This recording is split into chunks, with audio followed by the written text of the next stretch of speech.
2026년에 부동산 시장이 크게 흔들릴 거라는 이야기, 요즘 부쩍 많이 들립니다. 네, 그렇죠. 이게 그냥 뭐랄까 막연한 불안감인지 아니면 진짜 뭔가 근거가 있는 건지 좀 궁금하거든요. 네. 이 이야기의 핵심에는 한국 부동산 시장의 그 반복되는 패턴, 이른바 5년 주기설이라는 게 자리 잡고 있습니다. 아, 5년 주기설, 그게 뭔지 또 왜 하필 2026년인지 그리고 반대로 큰 하락은 없을 거라는 시각도 있다면서요. 맞습니다. 그런 주장까지 오늘 한번 깊이 좀 파고 들어가 보시죠. 네, 좋습니다. 그럼 그 5년 주기설이라는 것부터 좀 짚어볼까요? 네, 이게 뭐랄까 마치 주식 차트 분석하듯이요.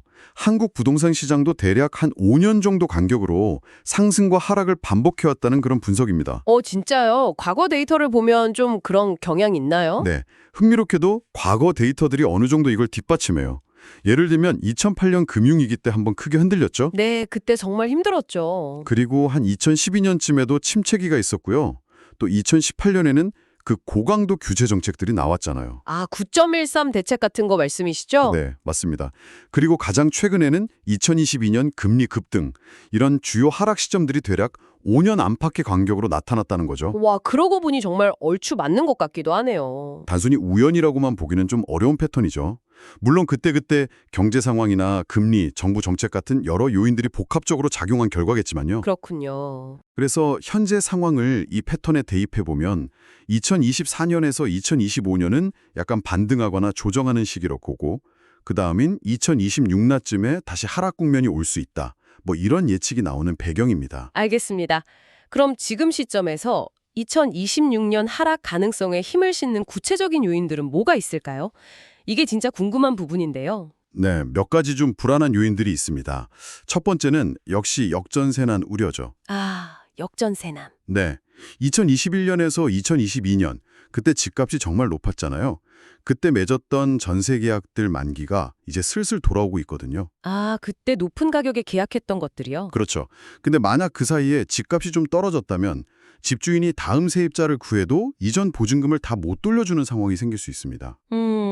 그 서울 강서구 화곡동 빌라 사태 같은 거 생각하면 되겠네요. 바로 그겁니다.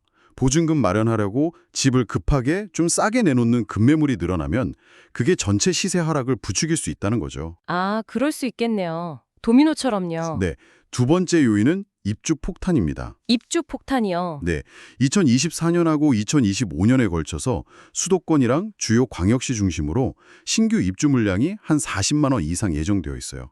엄청난 물량이죠. 40만 호요? 와, 단기 공급 과잉이네요, 정말. 그렇죠. 이미 뭐 인천 검단이나 화성 동탄 같은 신도시들 있잖아요. 네네. 이런 것들처럼 입주 물량이 막 쏟아지면서 전세가가 뚝 떨어지고 이게 주변 매매가까지 압박하는 사례가 벌써 나타나고 있습니다. 근데 그 입주 물량이 주로 신도시 위주 아닌가요? 서울 핵심 지역까지 영향이 클까요? 아, 물론 좋은 지적입니다. 지역별 편차는 당연히 크죠.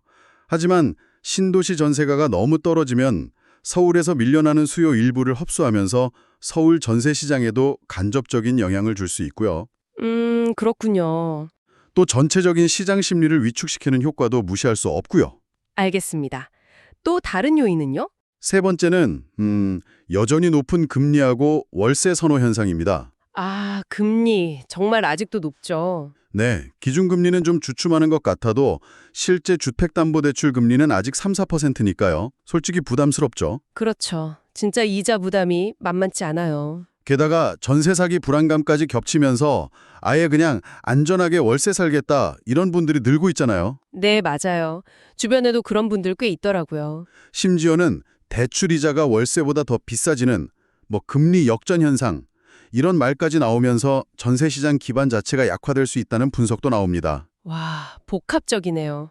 마지막 요인도 있나요? 네, 마지막으로 좀 장기적인 관점에서 보면 인구 구조 변화도 빼놓을 수 없습니다. 아, 인구요. 네, 합계 출산율 0.7명대. 이 숫자는 뭐 미래의 주택 수요가 줄어들 수밖에 없다는 아주 강력한 신호죠. 0.7명대. 정말 심각하네요.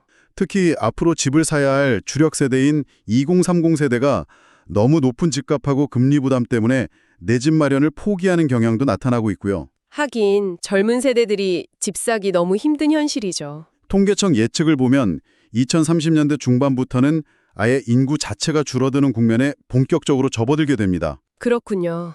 들어보니 하락을 점치는 근거들이 꽤 구체적이네요. 하지만 시장이 항상 예상대로만 가진 않잖아요. 물론입니다. 반대로 2026년에 큰 폭락은 없을 거다. 이런 반론도 만만치 않다고 하셨는데 그 이유는 뭘까요? 네, 그 반대 시각도 중요하게 봐야 합니다.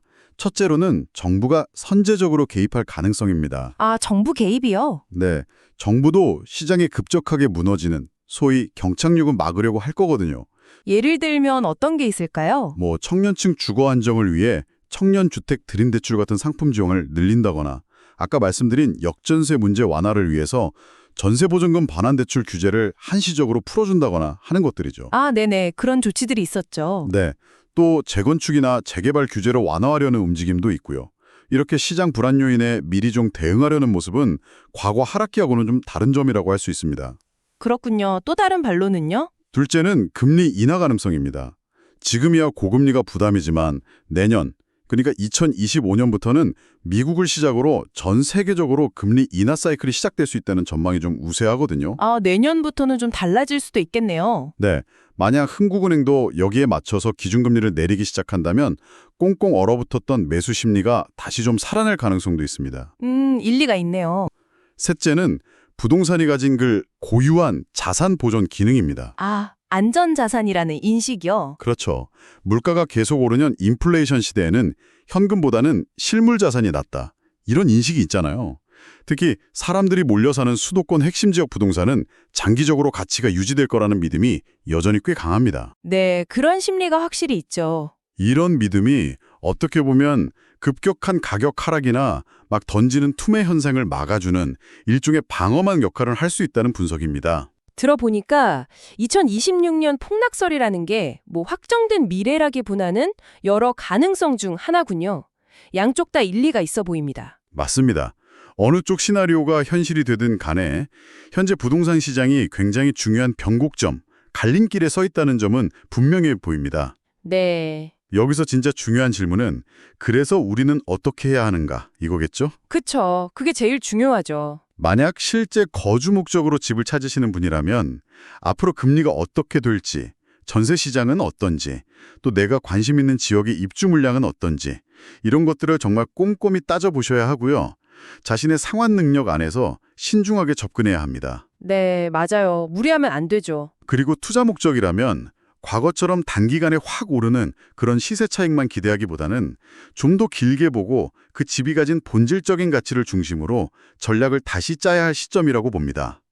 어쩌면 지금 가장 큰 변수는 예측 가능한 공급 물량하고 예측하기 좀 어려운 정부의 정책 의지, 이 둘의 줄다리기가 아닐까 싶습니다. 흥미로운 점은 과거에 부동산 시장이 좀 어려워지면 늘 정부가 어떤 형태로든 개입을 했다는 사실인 것 같아요.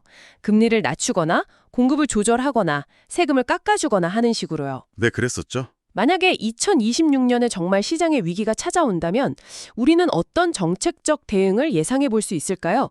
그리고 더 나아가서 그 대응책들이 과연 과거만큼 효과를 발휘할 수 있을지 이것도 한 번쯤 생각해 보는 게 의미 있을 것 같습니다.